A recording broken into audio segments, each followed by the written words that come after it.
Alhamdulillah, alhamdulillahirabbil alamin. Wassalatu wassalamu ala asrofil anbiya'i wal mursalin wa ala alihi wa sahbihi wa man da'a bida'watihi wa iltazamma bitariqatihi wa tarasama khutuhu jalal aqidatan islamiyatan asasan fikratih wa ahkama syar'iyatan mikyasani a'malih wa masdarani ahkamih. Asyhadu an la ilaha illallah, asyhadu anna Muhammadan abduhu wa rasuluhu la nabiyya ba'da. Wa qala Allahu ta'ala fil kitabihil karim, a'udzu billahi minasyaitonir rajim. Bismillahirrahmanirrahim. Kuntum khairu ummatin ukhrijat linnas ta'muruna bil ma'ruf wa tanhauna 'anil munkar wa tu'minuna billah. Alhamdulillah, puji dan syukur senantiasa kita panjatkan pada Allah Subhanahu wa ta'ala. Sungguh Allah adalah Tuhan kita satu-satunya. Tidak ada Tuhan selain Dia, tidak ada sesembahan selain Dia. Dia menciptakan langit dan bumi tanpa bersusah payah. Dia menciptakan manusia yang dari keadaan hina, kemudian Dia muliakan dengan Islam. Dia menciptakan manusia dalam keadaan lemah dan Dia kuatkan dengan iman. Dialah Allah yang tidak ada setara dengan Dia, baik secara penciptaan, baik secara keagungan, apalagi dalam hal hukum. Dan kita berharap teman-teman sekalian, mudah-mudahan Allah Subhanahu wa ta'ala memberikan kita kekuatan untuk melakukan amal-amal soleh, dan tatkala kembali kepadanya kita kembali dalam keadaan mendapatkan ampunan lagi diridhoi oleh Allah Subhanahu wa ta'ala. Salat dan salam semoga tercurah dan terlimpahkan kepada baginda Nabi besar Muhammad sallallahu alaihi wasallam. Sungguh seluruh kebaikan telah terkumpul di dalam diri beliau, dan tidak ada satupun teladan, tidak ada satupun contoh yang layak bagi seorang muslim. Tidak pantas ucapan-ucapan ditiru, dan tidak pantas perbuatan-perbuatan menjadi sebuah keagungan dibandingkan dengan apapun yang telah dilakukan dan diperbuat, dikatakan oleh Rasulullah Muhammad SAW, karena beliaulah yang telah diserahi oleh Allah Subhanahu wa ta'ala jalan menuju pada surganya Allah. Dialah manusia terbaik yang pernah berjalan di atas muka bumi, maka tidak ada yang pantas ditiru, tidak ada yang pantas diteladani, tidak ada yang pantas untuk diagungkan selain daripada beliau sallallahu alaihi wasallam. Dan kita berharap mudah-mudahan kita semua diambil oleh Allah, diperkenankan berjuang di dalam kalimatnya, yaitu kalimat la ilaha illallah Muhammadur Rasulullah. Alhamdulillah, iman wal ahwat fillah, insyaallah dirahmati Allah. Pada hari ini senang sekali bisa berjumpa dengan jamaah sekalian, dengan teman-teman sekalian yang ada di Jogja, dan juga yang mungkin bukan asli Jogja tapi kuliah di Jogja. Sangat senang sekali hari ini bisa berjumpa dan bermuajahah dan sedikit berbagi tentang Islam.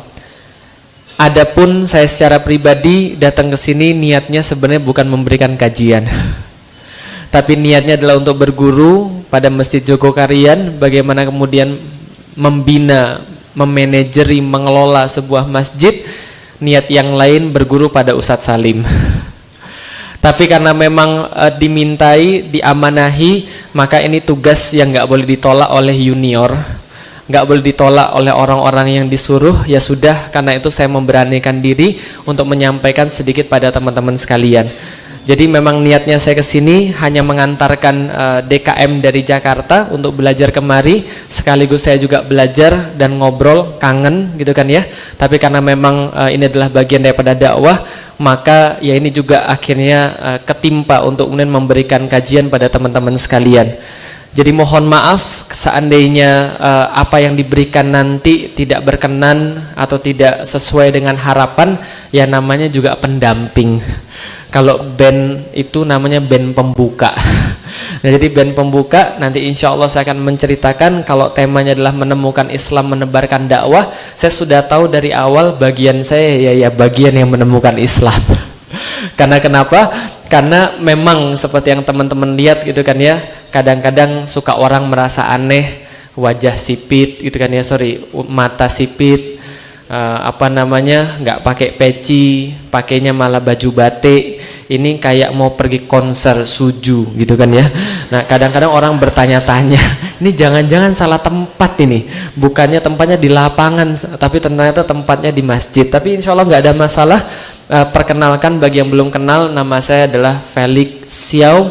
Felix itu adalah marga saya, Xiao adalah marga saya, Felix adalah nama saya. Banyak orang yang kemudian bertanya-tanya, kenapa sih namanya nggak diubah? Sebenarnya memang ada beberapa alasan. 2002 ketika saya masuk Islam, saya mengambil nama daripada guru yang mengislamkan saya. Guru yang mengislamkan saya namanya Ustadz Muhammad Fatih Karim.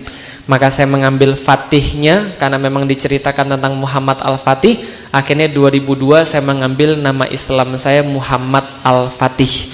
Tapi sehari-harinya saya tetap menggunakan nama Felix Xiao. Kenapa? Ada 3 alasan minimal. 1, karena Felix itu bukan doa yang mengandung keburukan. Jadi Felix artinya dalam bahasa Latin artinya keberuntungan. Makanya kalau yang belajar biologi, kalau kucing itu bahasa Latinnya Felis catus. Felis catus, cat yang beruntung, gitu kan ya. Karena kucing itu jatuh dari mana aja kakinya duluan yang jatuh, makanya punya 9 nyawa, nggak mati-mati katanya. Nah makanya Felix itu artinya beruntung. Kalau dalam bahasa Arab mungkin yang paling dekat muflih atau orang yang beruntung. Maka Felix itu artinya yang beruntung, dan benar saya beruntung karena saya menemukan Islam, dan karena itu pemberian orang tua saya. Alasan yang kedua, karena itulah saya tetap pakai nama Felix Xiao. Alasan yang ketiga, karena kalau nanti ngisi kemana-mana, kalau di spanduk ada tulisan hadiri kajian oleh Muhammad Al-Fatih, orang merasa biasa. Tapi kalau hadirlah kajian oleh Felix Xiao, orang bilang ini siapa ini? Nah, jangan-jangan dia masuk Islam. Nah akhirnya pengen mendengarkan, dan mudah-mudahan karena mendengarkan dia jadi lebih mencintai Islam. Karena memang tugas saya begitu. Saya tidak pernah membuat konsep, saya tidak pernah membuat satupun hal yang baru, karena saya berpikir bahwa ulama-ulama pada zaman dahulu itu sudah cukup mengkonsep buat kita, dan mungkin akan sangat sulit untuk menyaingi konsep yang mereka buat.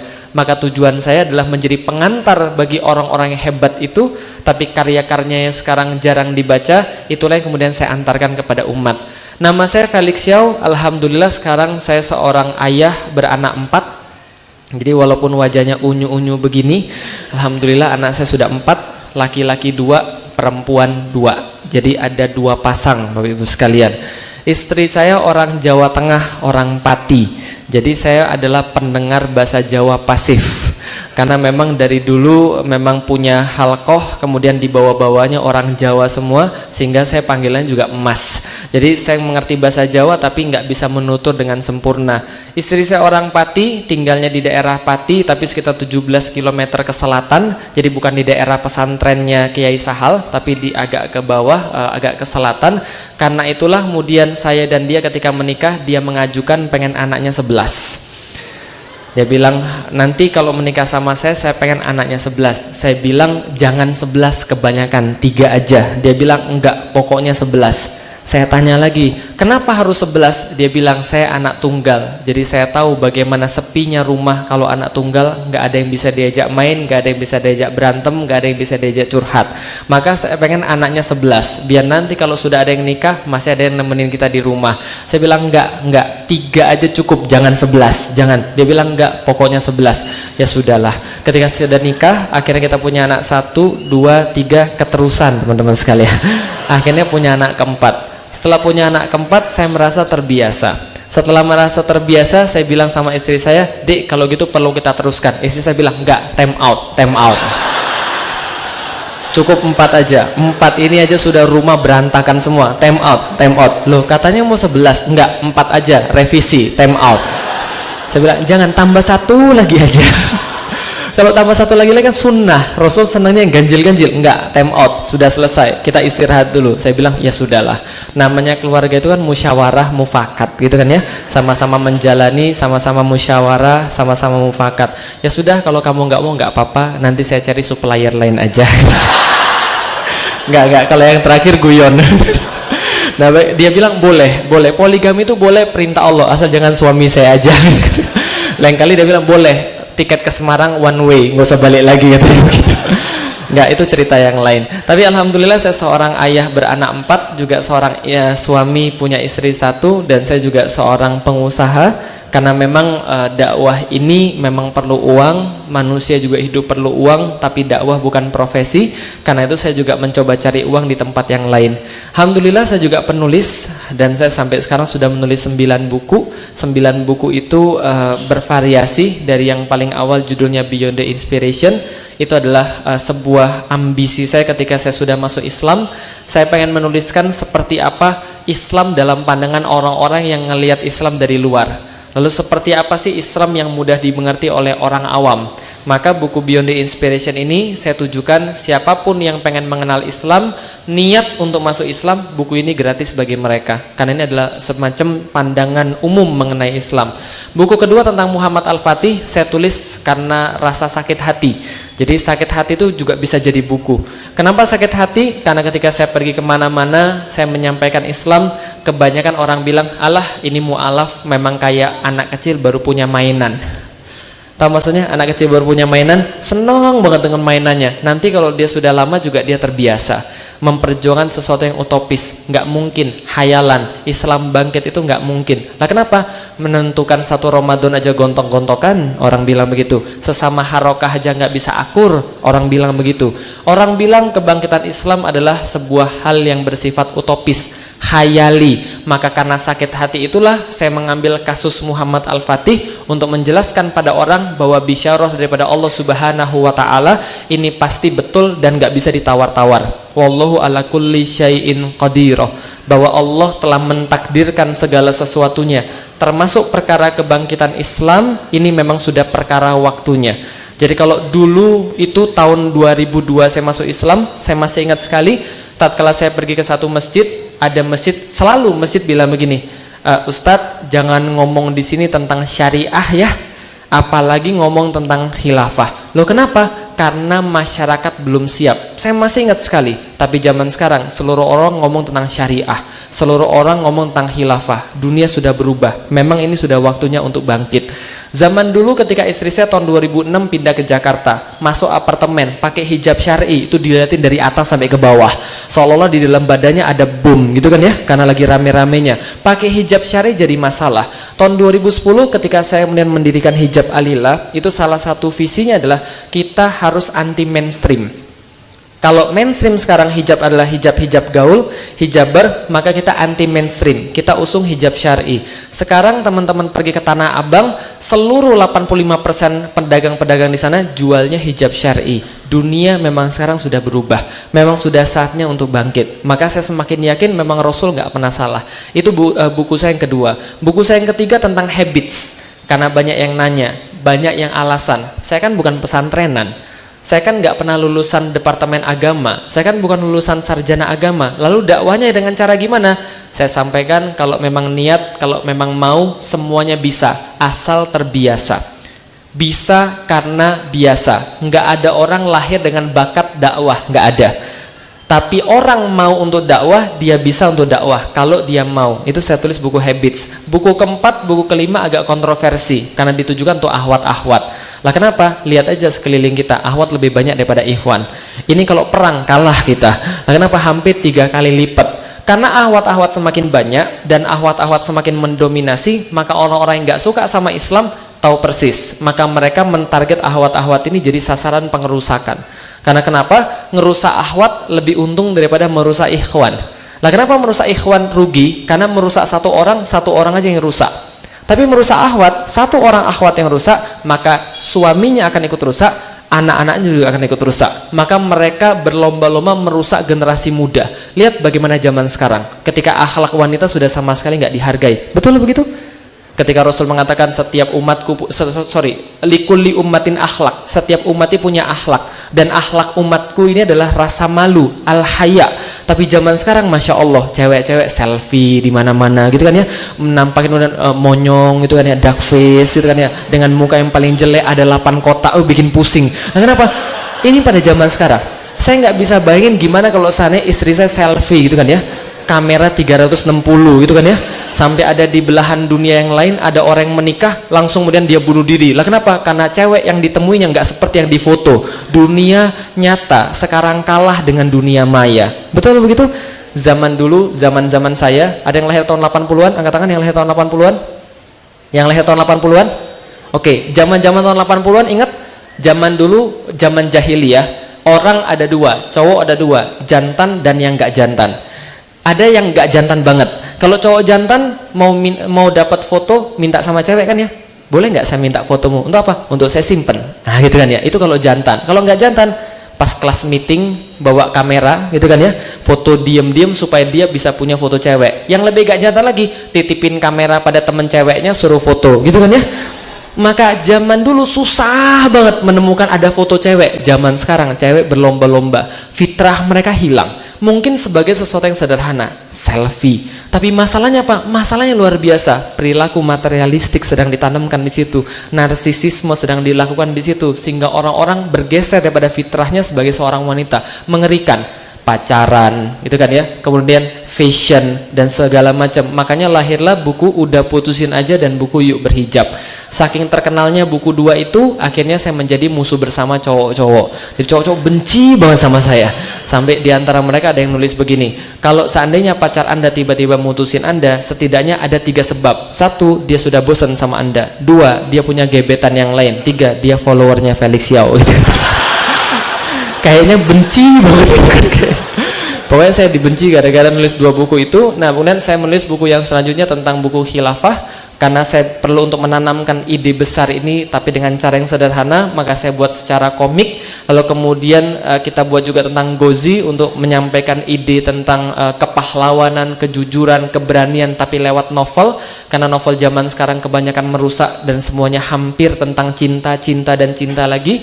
Maka kita tulis tentang Ghozi, isinya darah dan pedang gitu kan ya. Luar biasa. Jadi setelah itu kita tulis lagi buku tentang khilafah remake, karena memang kita perlu perbarui. Setelah itu kita tulis lagi tentang Ghozi. Jadi saya nulis 9 buku. Nanti kalau teman-teman mau mendapatkan, ada beberapa yang disediakan di depan. Nah, jadi saya secara pribadi memang seperti yang teman-teman lihat, memang awalnya saya bukan dari seorang muslim, tapi saya lahir di Palembang, saya dibesarkan di Palembang dari keluarga Katolik. Keluarga saya Katolik, nenek saya Buddha, ada juga yang Tao. Jadi agama di dalam keluarga saya lengkap. Kristen ada, Katolik ada. Jadi kalau orang-orang nyebutnya tuh Kristen, itu Protestan. Kristen ada, Katolik ada, Buddha ada, yang nggak beragama pun ada. Yang belum ada cuma Islam. Lah kenapa? Di kalangan orang Cina itu nggak suka dengan yang namanya orang Muslim. Dan dari awal, dari kecil, sentimen anti Muslim itu sudah dihembuskan dari awal. Nenek saya contohnya pernah bilang ketika saya lagi dalam masa pencarian, Lik, kamu boleh masuk agama apa aja asal jangan Islam. Lah kenapa? Ya saya juga nggak bisa menyalahkan lah. Kenapa? Karena saya tahu sendiri bagaimana hidup di tengah-tengah mayoritas yang nggak paham Islam. Mayoritas orang Muslim tapi nggak paham Islam. Saya pikir di zaman saya aja begitu, apalagi di zaman nenek saya, gitu kan ya. Nah maka ini kemudian kondisi yang memang membuat orang Muslim nggak suka sama orang Chinese nggak suka sama orang Muslim. Lagi jalan-jalan di tengah jalan, panggil, woi Cino, gitu kira-kira. Nyakitin nggak kira-kira? Luar biasa. Maka wajar kalau seorang Chinese nggak suka sama orang pribumi Muslim, karena pengalaman itu memang ada. Dan kalau di Palembang diskriminasinya luar biasa. Kalau teman-teman di Palembang 10 tahun atau 12 tahun yang lalu, jarang orang-orang Chinese itu berani naik angkot. Lah kenapa? Naik angkot itu namanya bunuh diri politik, paham nggak? Pasti dipalak. Lah kenapa? Karena wajah Cina ini wajah harus dipalak. Nah kira-kira gitulah. Jadi kalau seorang Cina nggak dipalak itu hukumnya haram. Nah gitu kira-kira. Nah maka orang Cina itu ketika di Palembang benar-benar tertekan. Lewat kemudian dihina-hina. Suatu waktu pernah saya kemudian jalan pulang dari SMP, ketika SMP pulang dari sekolah, jalan tiba-tiba dikeroyok 7 orang. Dikeroyok 7 orang, saya dipukulin habis-habisan. Saya nggak bisa melawan. Lah kenapa? Lawannya 7 orang. Setelah saya dipukulin, saya memberanikan diri bertanya, kenapa saya dipukulin? Salah saya apa? Dia bilang karena matamu sipit. Nah itu ceritanya. Maka ya teman-teman tahulah sendiri seperti apa rasanya. Nggak suka banget dengan orang-orang Muslim. Lah kenapa? Orang Muslim tukang mukulin orang, kasar, nggak tepat janji, kotor dan sebagainya. Itu pandangan seorang Felix Xiao ketika dia masih SMP kelas 2. Tapi SMP kelas 2 saya juga mulai untuk mencari agama. Saya mulai untuk mencari kebenaran karena saya baru mikir ketika SMP, bagi saya semuanya harus dipertanyakan. Apalagi yang lahir tahun 80-an tahu waktu itu lagi booming-boomingnya PlayStation pertama. Itu kan ya? Ada yang pernah main Final Fantasy? Pernah ya? Nah itu kan Final Fantasy, Xenogears dan game-game PS1 pada waktu itu kan benar-benar game yang ngajak orang pada ateis. Iya atau iya? Ya memang begitulah. Jadi Yahudi itu memprogram game agar orang tuh berpikir ateis, menggantikan ide-ide ketuhanan menjadi ide-ide ya universal. Gitu loh, kayak sekarang New Age Movement hampir-hampir sama, cuma waktu itu ditanamkan lewat game. Waktu itu mulai kemudian saya bertanya tentang segala sesuatu. Apa yang saya pertanyakan? Trinitas saya pertanyakan. Tentang otoritas gereja saya pertanyakan. Wewenang gereja saya pertanyakan. Kenapa harus begini? Kenapa harus begitu? Kenapa Tuhan begini? Kenapa Tuhan begitu? Saya pertanyakan. Nah kenapa? Karena mulai muncul dalam benak saya, kenapa sih kita ini ada di dunia? Setelah kita mati kita mau kemana? Lalu ngapain saya di dunia? Kenapa ada orang yang lahir tangannya buntung dua, ada orang yang lahir tangannya lengkap? Berarti Tuhan nggak adil dong. Kalau Tuhan memang ada, kenapa Tuhan tidak memadamkan seluruh pemberontakan yang memakan nyawa di mana-mana? Pertanyaan itu mulai muncul semua. Maka saya tanya pada pastor pada saat itu, Pastor, Tuhan kita ini siapa sih sebenarnya? Asal kita ini dari mana sih? Pastornya bilang, asalmu dari Tuhan pencipta semesta alam. Lalu saya tanya lagi, kalau gitu pastor, Tuhan yang mana yang menciptakan manusia? Dia bilang, Tuhan kita ada 3, Bapa, Putra, dan Roh Kudus. Kalau gitu yang mana yang menciptakan manusia? Dia bilang, 3-tiganya adalah satu kesatuan. Dan satu kesatuan itu ada 3 eksistensi. 3-tiganya adalah satu kesatuan tetap ada 3 eksistensi. 3-tiganya tetap satu dan satu-satunya tidak bisa dipisah-pisahkan. Walaupun terpisah tetap satu, walaupun satu tetap ada 3. Bingung atau enggak? Bagus, berarti Anda ngerti kan bagaimana perasaan saya waktu itu kan ya.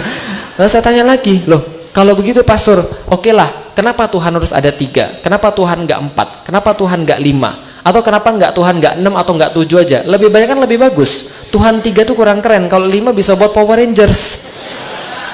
Pastornya bilang, Lik, kamu ini kurang ajar. Memang betul. Waktu itu saya enggak dapat pengajaran agama dari orang tua. Karena orang tua saya pun minim pelajaran agamanya. Mereka bahkan enggak tahu apapun tentang agama Katolik pada saat itu. Maka karena saya enggak punya pengajaran tentang agama, saya belajar dari mana? Ya dari game-game itu. Anti kemapanan, menolak ide-ide ya kayak orang sosialis gitulah kan ya, semuanya harus dipertanyakan. Kenapa Tuhan harus 3? Kenapa enggak 4? Kenapa enggak 5? Pastornya bilang, kamu enggak boleh nanya begitu, karena kalau kamu nanya begitu berarti kamu belum beriman. Kalau gitu beriman itu apa pastor? Beriman adalah percaya tanpa banyak tanya. Kalau itu seperti apa pastor percaya tanpa banyak tanya? Pastornya bilang kayak nonton sulap. Pernah nonton sulap? Pernah ya? Nih ya, topi saya kosong, keluar merpati, keluar kelinci. Udah nggak usah banyak tanya, terima aja, nikmati aja, enjoy the show. Pokoknya nikmati aja, nggak usah banyak tanya. Karena kalau Anda banyak tanya, Anda nanti nggak bisa menikmati show-nya tadi. Maka dia katakan begitu, itulah keimanan. Akhirnya oke lah, saya nggak banyak tanya.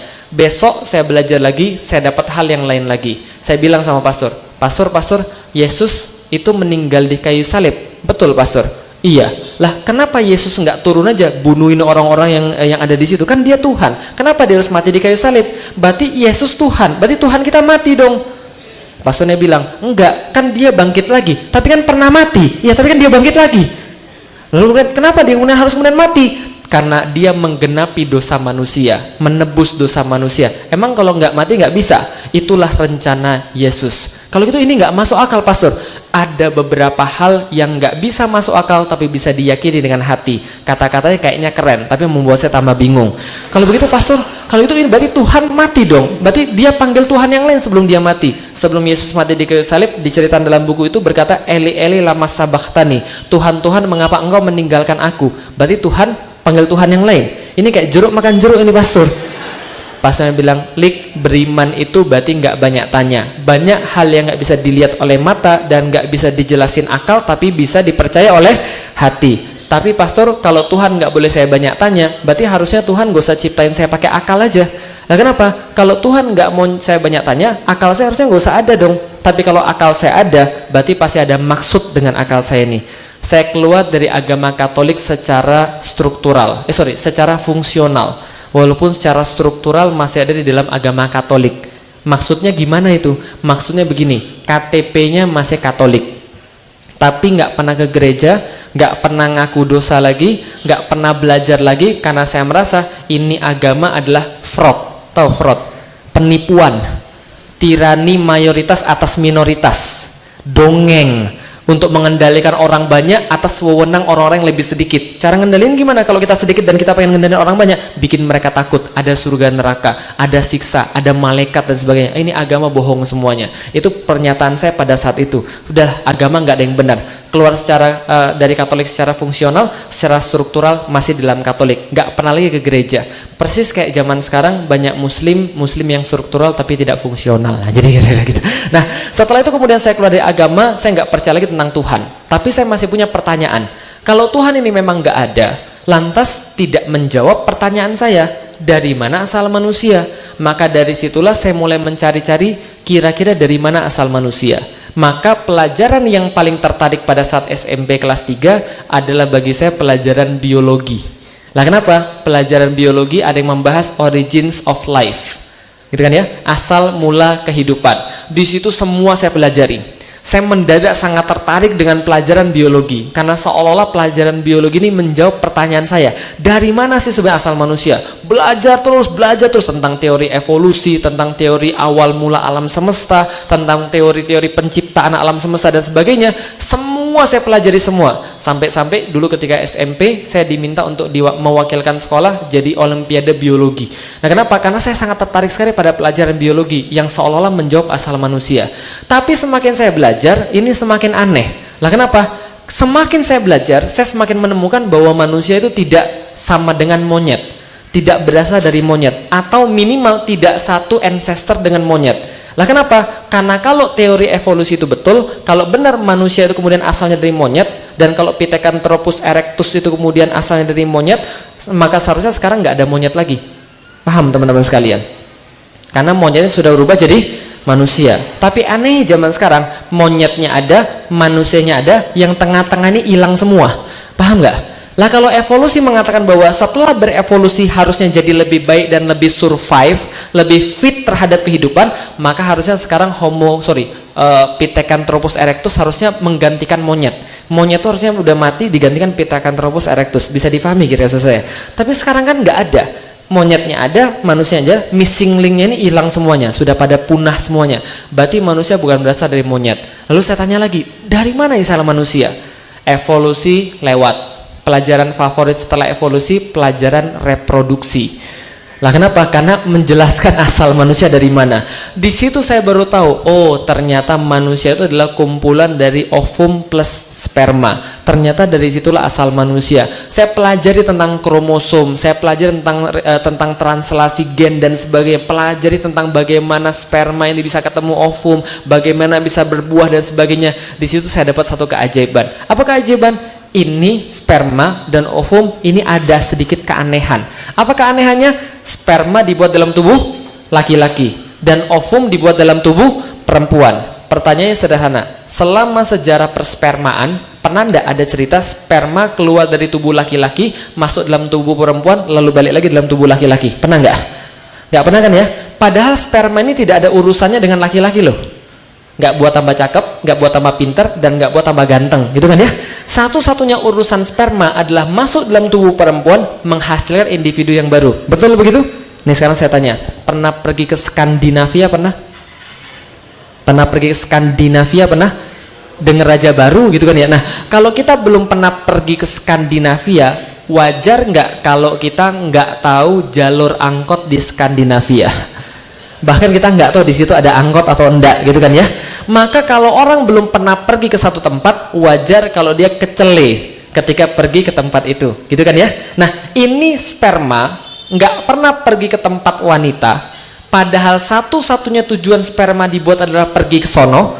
Tapi selama sejarah perspermaan tidak pernah ada cerita sperma pergi survei ke sono, tapi ternyata dia sudah tahu persis keadaan di sono seperti apa. Kayak apa sih? Nih saya kasih tahu. Cewek punya satu racun yang namanya racun asam. Racun asam ini terletak di gerbangnya cewek dan itu menghalangi penyakit-penyakit yang bisa masuk ke dalam tubuh cewek. Nah, sperma ini masuk ke situ, sekali keluar sperma berapa kira-kira? Berapa? Miliaran. Udah pernah ngitung kayaknya. Berapa kira-kira? 500 juta sekali keluar. Orang normal sekali keluar 500 juta, which is itu 2 kali lipatnya penduduk Indonesia. 500 juta sekali keluar, apa yang terjadi begini? 500 juta, oke, ayo baris, 1, 2, 3, 4, 5, 6, 7, 500 juta, oke sudah siap-siap, serbu. Pasukan pertama mati, kedua mati, ketiga mati, keempat mati. Lah kenapa? Karena racun asam ini membunuh sperma dalam waktu 2 detik. Apa yang terjadi? Semuanya mati, yang paling belakang mundur. Ogah gue ikut-ikutan. Kenapa itu teman-teman gue udah pada mati semua, nggak mau saya ikut-ikutan. Akhirnya dia mundur, sebelum dia mundur dia bawa dia bawa satu contoh racunnya, kemudian dia balik pada komandan, lapor, ini racun yang membunuh saudara kita, 499.999.999, ini racunnya, kita teliti, kita buat penawarnya, kita balas dendam ke sono. Apa yang terjadi begitu teman-teman sekalian? Nggak pernah yang terjadi begitu. Tapi ternyata yang terjadi, sperma tatkala masuk dalam tubuh perempuan, mereka sudah bawa penawar racunnya. Yang saya pikir adalah apa? Tahu dari mana dia sperma kalau dia bakal ketemu racun di tempatnya wanita. Satu. Kedua, tahu dari mana dia jenis racunnya apa. Yang ketiga, yang lebih nggak mungkin lagi, bagaimana caranya dia bisa mensintesa penawar racun yang sesuai dengan racun tersebut. Ada yang ahli farmasi di sini? Kalau obat ketika diuji cobakan untuk kemudian sebelum pada manusia, itu obat penelitiannya berapa lama kira-kira? Bisa puluhan tahun, bisa bahkan berpuluh-puluh tahun. Lah ini sperma nggak pernah ke tempat wanita, tiba-tiba sudah bawa penawarnya, obatnya. Saya pikir ini nggak mungkin, nggak masuk akal, nggak mungkin ini terjadi secara sendirinya. Yang kedua, ada halangan yang lain. Sperma ketika sudah lewat racun, ada halangan yang lain. Cewek punya 2 pabrik sebelah kiri dan pabrik sebelah kanan. Kadang-kadang sel telur keluar dari kiri, kadang-kadang sel telur keluar dari kanan. Ngomong-ngomong, sperma dan ovum ketemuannya di mana? Tuba falopi, lorong sebelah kiri atau lorong sebelah kanan. Berarti kejadiannya apakah begini? Oke, 500 juta, serbu. Yang paling depan bilang, kita sudah lewati halangan racun. Tapi sebentar teman-teman sekalian, jangan terburu-buru. Terburu-buru perbuatan syaiton. Maka ini kira-kira di mana? Sebelah kiri atau sebelah kanan nih kira-kira jalannya? Yang belakang bilang, karena kita orang Indonesia, kita rapat dulu aja lah. Karena orang Indonesia demen rapat. Nah setelah mereka rapat, mereka bilang, Pak saya ada usul Pak, gini aja Pak, 50-50 Pak. 50 ke kiri, 50 ke kanan. Somehow kita akan dapetin itu ovum. Yang belakang protes, jangan 50-50 Pak. Bersatu kita teguh, bercerai kita runtuh. Lebih baik kita menuju pada jalan yang satu saja. Jangan pisah-pisah. Akhirnya yang belakang bilang, ya sudah, saya punya usul. Kita SD audience saja, kiri atau kanan. Yang belakang, jangan, kita call a friend aja gitu. Nggak pernah terjadi begitu. Tapi ketika mereka masuk dalam tubuh wanita, 500 juta sperma itu semua berlomba menuju titik yang sama. Seolah-olah mereka sudah dikomando dan tahu arahnya. 500 juta berlomba-lomba. Bayangin ya, perlombaan lari 500 juta ya. Yang paling hebat, yang paling kuat, yang paling mantap jadi Anda semua. Jadi kita ini adalah pilihan di antara 500 juta. Yang paling cepat, paling kuat, paling hebat, nah itu jadi kita. Jadi jangan minta lagi yang lebih bagus ya. Coba hidung saya lebih mancung, coba bibir saya lebih seksi. Itu nggak bersyukur namanya. Karena itu sudah nomor 1 yang masuk. Nah kalau nomor 2 bisa jadi lebih jelek lagi daripada itu, Bapak Ibu sekalian. Maka ketika saya belajar biologi, dari situ saya menjadi yakin. Apa yang saya yakini? Nggak mungkin semua ini tercipta secara kebetulan. Dengan sangat berat hati, saya waktu itu berpikir, jangan-jangan Tuhan ini ada. Loh kok jangan-jangan? Karena kan Tuhannya sudah mati di kayu salib. Tapi ketika saya kemudian memikirkan kayak begini, jangan-jangan Tuhan ini ada. Melihat langit, melihat bumi, bagaimana dia berputar pada porosnya dengan seluruh siklus-siklus yang sangat rumit sekali. Dari situ kemudian saya menjadi meyakini tidak mungkin Tuhan tidak ada. Tuhan pasti ada. Apalagi saya pernah baca ada ilmuwan yang meneliti kemungkinan alam semesta terjadi secara kebetulan. Jadi berapa kemungkinan alam semesta terjadi secara kebetulan melalui teori-teori yang sekarang itu, maka dia mendapatkan kans atau chance alam semesta, kemungkinan alam semesta terjadi secara kebetulan itu 1/10 pangkat 10 pangkat 123. Susah ya bayanginnya. Ini 1/10 pangkat 10 pangkat 1, 2, 3. Itu berapa? Banyak. Nah itu anak IPS jawabannya banyak itu kan ya. 1/10 pangkat 10 pangkat 1, 2, 3. Itu artinya bukan hanya mustahil, tapi lebih dari mustahil. More than impossible. Berarti lebih daripada tidak mungkin bahwa alam semesta terjadi secara kebetulan. Artinya Tuhan pasti ada. Saya menjadi yakin. Dengan berpikir, saya yakin Tuhan itu ada. Nggak mungkin Tuhan tidak ada. Semua tanda-tanda yang saya dapat, itu semua menandakan Tuhan itu ada. Nggak mungkin Tuhan nggak ada. Nggak ada satupun penjelasan bagaimana semua ini bisa terjadi kalau Tuhan tidak ada. Sehingga kesimpulan saya, hak nolnya adalah Tuhan pasti ada. Nah, ketika kemudian saya menyimpulkan bahwa Tuhan pasti ada, maka ada tugas yang kedua. Lalu Tuhan ini siapa? Lalu Tuhan ini siapa? Maunya apa menciptakan saya? Saya tanya pada nenek saya, "Nek, Tuhan saya siapa, Nek? Saya sudah keluar dari agama Katolik. Tuhan saya siapa, Nek?" Nenek saya menjawab, "Tuhanmu namanya Dewa Langit." Oh, Dewa Langit. Dewa Langit itu ya gimana, Nek? Nenek saya bilang, "Ayo sini yuk, kita lihat Dewa Langit." Kebetulan nenek saya pajang fotonya Dewa Langit di dapur. Saya bilang, "Ini Dewa Langit?" "Iya." "Kalau gitu ini bukan Tuhan saya." "Nah, kenapa?" "Dia punya 2 mata, dia punya 1 hidung, dia punya 1 mulut, berarti dia punya keterbatasan. Berarti dia bukan Tuhan saya. Lagi pula saya tidak perlu Tuhan yang pernah diobrak-abrik sama Kerasakti. Saya nggak mau." Kemudian saya tanya lagi, "Tuhan saya siapa ini sebenarnya?" Saya melihat pada Buddha, saya baca kemudian kitab sucinya orang Buddha, saya baca Weda, saya baca Tripitaka dan sebagainya. Saya melihat bahwa konsep Tuhan ini ngambang. Konsep Tuhan ini kemudian seperti samar, nggak ada konsepnya sebenarnya. Saya baca bagaimana pandangan orang Buddha tentang neraka, bagaimana pandangan orang Buddha tentang surga, bagaimana pandangan orang Katolik dan Kristen tentang surga dan neraka. Saya dapat ngambang semuanya. Waktu itu nggak ada yang ngasih saya Al-Quran. Sehingga ketika saat itu saya berpikir apa? Tuhan itu ada, tapi semua agama sama saja. Sama saja, sama-sama bohongnya. Bagi saya begitu, semua agama sama. Akhirnya luluslah saya SMP kelas 3 dengan satu keyakinan Tuhan ada, tapi tidak ada agama yang benar. Naik tingkat dari ateis jadi agnostik. Awalnya nggak percaya Tuhan tapi nggak percaya agama. Tuhan ada, tapi agama nggak ada yang benar lagi. Lah kenapa? Manusia sekarang semua sudah korup. Tidak ada yang benar lagi. Maka tahu obsesi saya ketika saya sudah meyakini Tuhan dan nggak punya agama, saya cari jalan sendiri, cari orang bijak. Cari orang bijak ke gunung-gunung yang bisa menjelaskan tentang seperti apa sih dunia yang sesungguhnya gitu kan ya. Hakikat dunia ini kayak apa? Ya kayak sufi-sufi gitulah. Cuma sufi yang nggak ada panduannya gitu kan ya. Nah, selepas kemudian saya lepas dari SMP, SMA, saya tidak meyakini lagi adanya agama tapi masih bertuhan. Kemudian ketika ketika masuk kuliah IPB, tahun 2001 itu ada kejadian luar biasa. Tahu? Kejadian luar biasa? WTC dibom. Itu saya ngeliat, gila ini WTC dibom. Pekerjaannya apa? Al-Qaeda. Ngeri banget. Osama bin Laden masuk kemudian dalam kepala saya. Nama yang sangat sakral, Osama bin Laden. Suatu waktu ketika 2001, saya datang ke tempat teman saya, orang Solo, namanya Samsul Hadi. Samsul Hadi ini tinggal di satu kos-kosan. Kemudian ketika saya main ke rumahnya, karena dia adalah orang satu-satunya yang punya komputer di kelas pada waktu itu.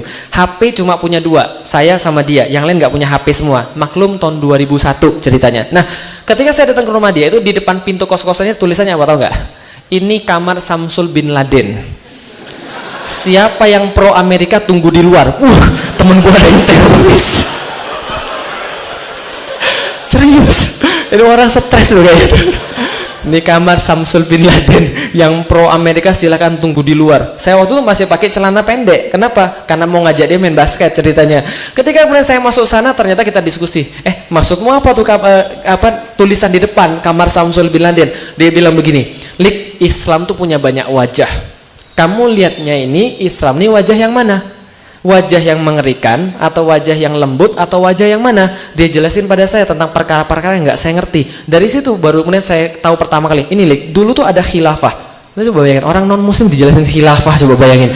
Ini yang namanya Samsul ini juga baru ngaji cerita-cerita. Mungkin cuma itu yang dia tahu cerita-cerita. Saya jadi tahu tentang beberapa hal. Nah, semenjak itu saya jadi dekat dengan Samsul. Saya kemudian dijelasin tentang perkara-perkara Islam yang nggak saya pernah kenal. 2002 kita pindah dari Baranang Siang ke Darmaga. Di Darmaga itu saya sekos-kosan sama teman-teman, beberapa di antara mereka ngaji di Hizbut Tahrir. Nah, kos-kosannya namanya Aroya. lambangnya bendera hitam tulisan la ilaha illallah Muhammadur Rasulullah sebelum diambil oleh ISIS. Lambang itu bukan lambang ya, maksudnya sebelum diasosiasikan dengan ISIS gitu kan ya. Itu di depan kos-kosan itu bendera Aroya hitam tulisan putih la ilaha illallah Muhammadur Rasulullah. Saya belum muslim. Dari situ kemudian saya baca beberapa buku-buku yang kemudian mereka punya. Di situ saya menjadi kaget. Ini serius nih Islam. Lah kenapa? Judulnya Sistem Pergaulan dalam Islam. Saya baca, wih, dalilnya semuanya. Al-Quran semuanya. Saya bilang, ini serius. Islam mengatur hubungan antara pria dan wanita. Di situ pembahasannya banyak. Mulai dari apa? Hubungan pria wanita, bagaimana Islam memandang wanita, interaksi pria dan wanita. Bahkan mohon maaf, di situ sampai ada bab apa? Tentang azal. Tahu azal? Tahu azal? Senggama terputus. Coitus interruptus. Itu dibahas dalam Islam. Saya bilang, ini agama Islam nih. Saya nggak pernah tahu ada agama yang kayak begini, gitu loh. Sampai membahas tentang hubungan suami istri dalam perkara yang sekecil-kecilnya. Ada dalilnya pula. Semua ada dalil. Saya bilang ini serius. Saya nggak pernah dapat yang kayak begini. Saya baca kitab-kitab yang lain, saya baca buku-buku yang lain. Dari situ kemudian saya bilang, kayaknya Sul, kita harus pergi ke gunung deh Sul. Lah kenapa? Nyari orang bijak Sul. Siapa yang bisa menjelaskan saya tentang Islam yang benar ini? Dia bilang, nggak usah jauh-jauh, nggak usah pergi ke gunung. Saya punya ustadz. Dia masih muda tapi omongannya penuh hikmah. Saya bilang, saya ingat banget, dia masih muda omongannya penuh hikmah.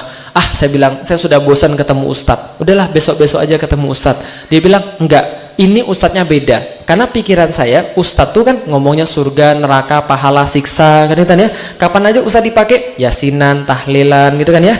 Terus apa lagi? Yasinan, tahlilan, masukan setan, gitu kan dan sebagainya. Ustadz tuh kayak yang gitu-gitulah pokoknya. Maka dia bilang, enggak, ini ustadz saya berbeda. Coba yuk kita ketemu. Ya sudahlah, nothing tulus. Besoknya itu di IPB ada satu masjid namanya Masjid Al-Huriyah. Di situ lagi diadakan sebuah diskusi, judulnya juga ngeri. Menepis opini negatif tentang syariat Islam. Non muslim datang ke sana, dengerin kemudian ustadz-ustadz tuh ngomong tentang bagaimana syariat Islam itu justru memberikan keadilan, tentang hukum potong tangan, tentang hukum rajam dan sebagainya. Saya dengar sesuatu, ini benar-benar lengkap luar biasa. Selepas daripada itu saya ketemu dengan ustadz tadi. Memang aneh, nggak seperti ustadz-ustadz yang lain. Karena pandangan saya, ustadz tuh harus pakai sorban, kan gitu kan ya, harus pakai peci, baju koko, pakai sarung dan ngomongnya harus angker. Assalamualaikum warahmatullah. Ternyata yang saya temu nggak begitu. Anak muda usianya sekitar 27 tahun pada waktu itu, pecinya sederhana, baju kokonya sederhana, tapi omongannya tentang agama sama fasihnya seperti dia ngomong tentang dunia. Maka saya tertarik. Namanya Ustadz Fatih Karim. Nah, Ustadz Fatih Karim menjelaskan pada saya tentang perkara-perkara sekali lagi yang nggak pernah saya dengar tentang Islam. Saya pertanyakan banyak hal pada waktu itu. Benar nggak Buddha itu boleh dinikahi oleh Islam? Benar nggak begini? Benar nggak begini? Bagaimana perlakuan Islam terhadap perempuan? Bagaimana perlakuan Islam terhadap orang-orang yang sebagainya? Benar nggak ada perbudakan di dalam Islam? Semua saya tanyain. Akhirnya dia bilang, gini aja deh, kalau memang kamu nggak puas, kamu datang ke kos-kosan saya karena ada hal mendasar yang perlu kita bahas. Kamu datang ke kos-kosan saya minggu depan, kamu bawa Alkitab, saya bawa Al-Quran. Kita diskusi tentang siapa agama yang benar, siapa Tuhan, langsung dari kitab yang sebenarnya. Saya bilang, Kang, boleh, tapi saya nggak perlu bawa Alkitab. Kenapa? Saya nggak percaya lagi dengan Alkitab. Kita bahas saja tentang Al-Quran. Minggu depan, saya datang ke rumahnya, kita bahas tentang Al-Quran. Ayat yang pertama kali dibacakan kepada saya, Zalikal kitabu la roiba fi hudal lil muttaqin. Kitab ini tidak ada keraguan di dalamnya, petunjuk bagi orang yang bertakwa. Disodorin surat Al-Baqarah ayat kedua. Saya ngelihat ini kitab ini baru-baru aja udah sombong. Baru berapa lembar gitu kan ya, Al-Fatihah pembukaan. Setelah buka pembukaan ini sombong sekali. Saya bilang, Kang, ini maksudnya apa? Maksudnya la roiba ini tidak ada kesalahan dan tidak ada keraguan dan tidak ada kebimbangan. Berarti maksudnya kitab ini sempurna. Begitulah kitab ini sempurna. Fatih Karim bilang begitu. Saya bilang, kalau gitu kitab ini salah. Nah, kenapa salah? Nggak ada, Kang, manusia yang sempurna. Kalau manusia aja yang nggak sempurna, bagaimana manusia bisa menghasilkan karya yang sempurna? Lihat tuh coba di kata-kata pengantar buku-buku yang lain, tidak ada gading yang tidak retak. Begitu pun juga dengan isi buku ini, saran dan kritik diharapkan bagi penulis yang masih hijau, gitu kan, standar, gitu kan semua. Nggak ada yang mengklaim sempurna, tapi kitab ini mengatakan sempurna, nggak mungkin. Karena kirain saya yang buat Al-Quran adalah manusia, karena Alkitab yang buat manusia, Tripitaka yang buat manusia, Weda yang buat manusia, maka sekiranya yang buat adalah manusia. Dia bilang bukan, yang buat bukan manusia, tapi ini diturunkan wahyu daripada Allah Subhanahu wa taala kepada Muhammad nabinya. Berarti ini yang buat Allah. Iya, masa Allah nulis lokasi pada manusia? Maklum bandel gitu kan ya.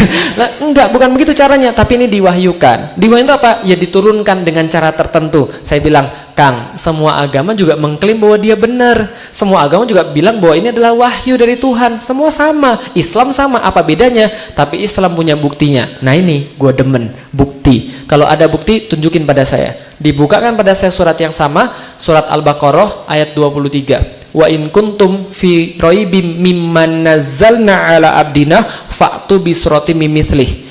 Dan bila kalian tetap dalam keraguan dengan apa yang kami turunkan terhadap hamba kami Muhammad, maka katakanlah satu surat yang semacamnya.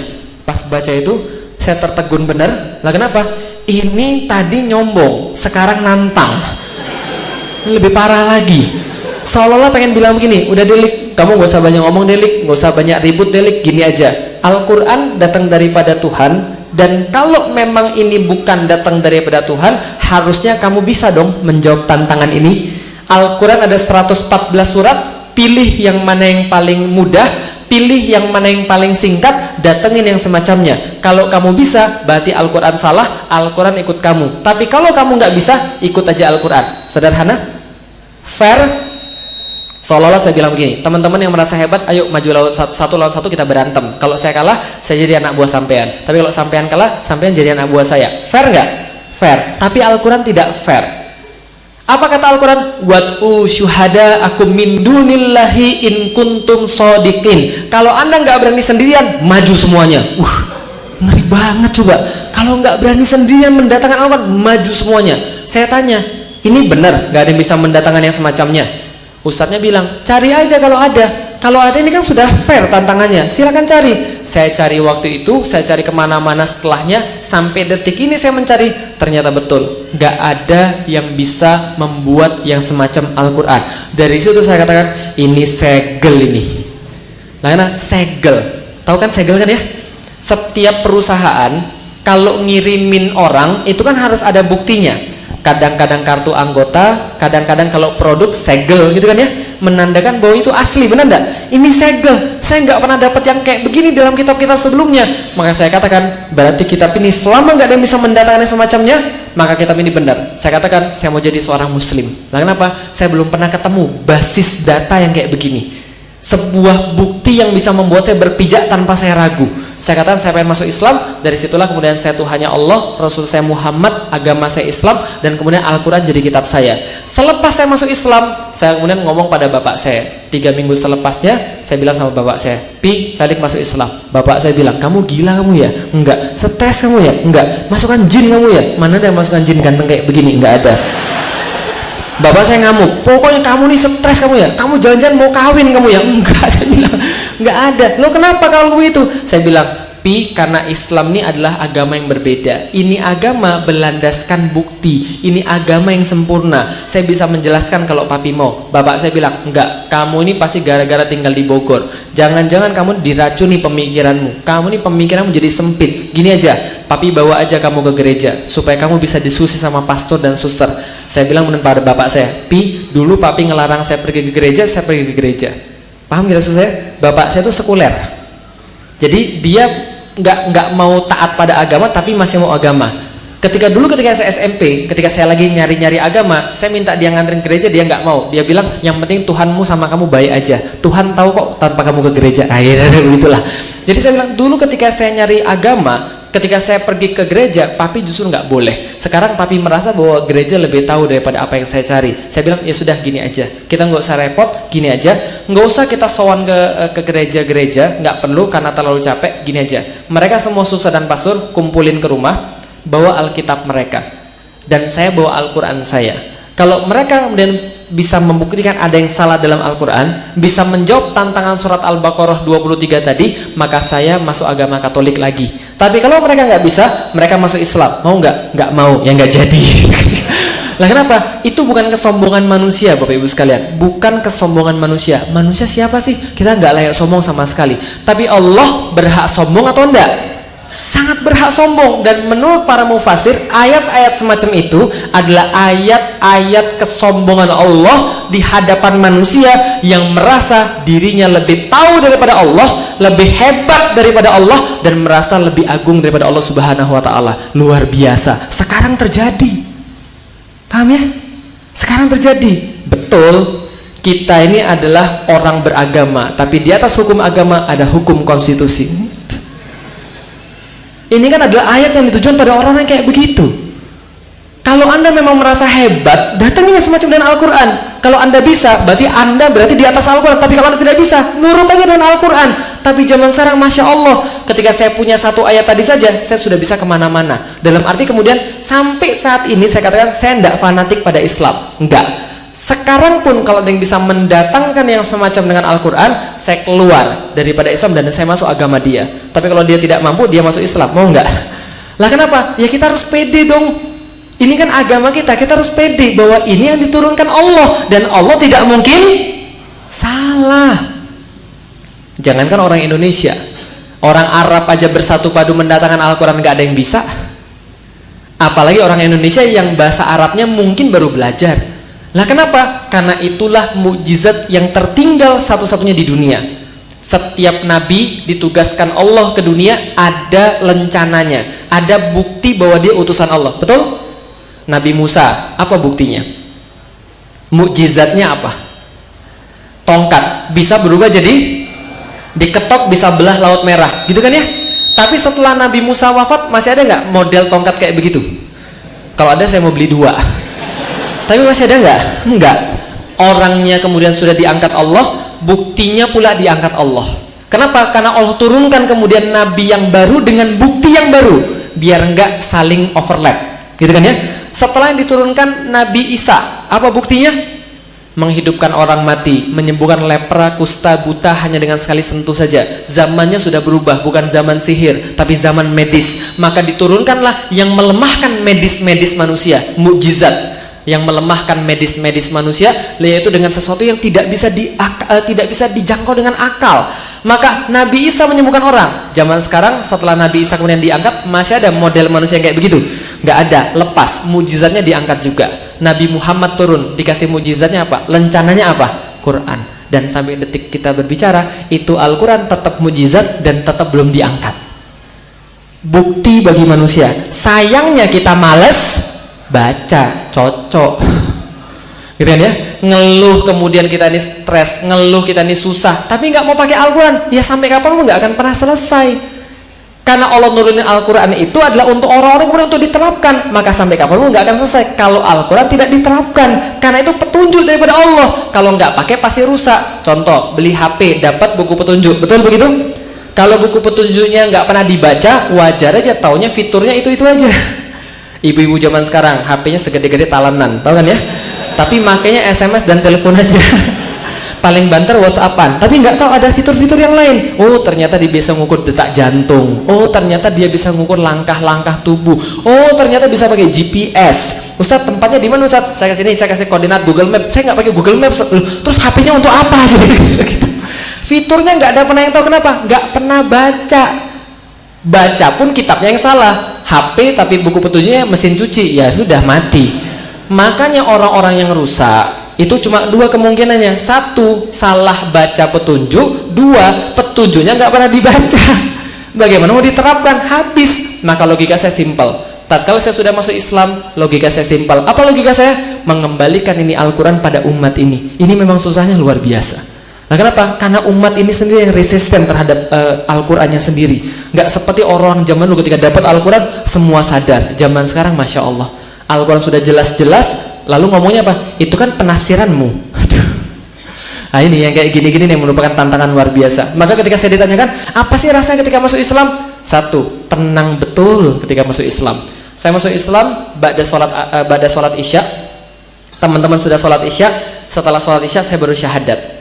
Saya pertama kali sholat Isya hari Kamis, saya masih ingat sekali. Hari Kamis malam Jumat saya sholat Isya. Pertama kali ketika saya sujud, Masya Allah, itulah pertama kalinya saya merasa tenang betul. Dalam pikiran saya apa? Akhirnya bisa sujud kepada Tuhan yang benar. Paham ya? Karena sebelum jadi Islam, Gerakan yang paling senang saya tiru dari orang muslim, ketika 2 tahun sebelum masuk Islam saya sudah mulai puasa. Ngelihat orang Islam ngerasa apa sih ketika puasa? Ketika saya, gerakan yang paling senang ketika sujud. Lah kenapa? Rasanya naluri untuk menghamba itu terpuaskan. Tapi kan bukan pada Tuhan yang benar, gitu loh. Nah akhirnya pada Tuhan yang benar, tenang banget. Tapi selain tenang, greget. Kenapa greget? Orang Islam nggak ngerti dan nggak tahu apa yang saya dapatkan di dalam Islam ini. Luar biasa bagi saya Islam ini. Tapi ya orang lain bilang itu, maklum mu'alaf baru dapat mainan gitu kan ya nggak ada masalah. Bagi saya Islam adalah segala-galanya. Islam mengajarkan saya segala-galanya. Nah dari kemudian itulah kemudian saya ditunjukkan Allah kemudian dengan cahaya Islam. Maka kemudian logika saya simpel, karena saya seorang muslim, saya akan kembali pada Allah Subhanahu wa taala, karena itu tugas saya memang berdakwah dan kemudian ya menyampaikan apa yang Allah mau kepada umat ini. Saya nggak punya banyak ilmu, tapi apapun yang saya punya itu yang pengen saya bagikan pada umat. Wallahu a'lam bishawab. Assalamualaikum warahmatullahi wabarakatuh.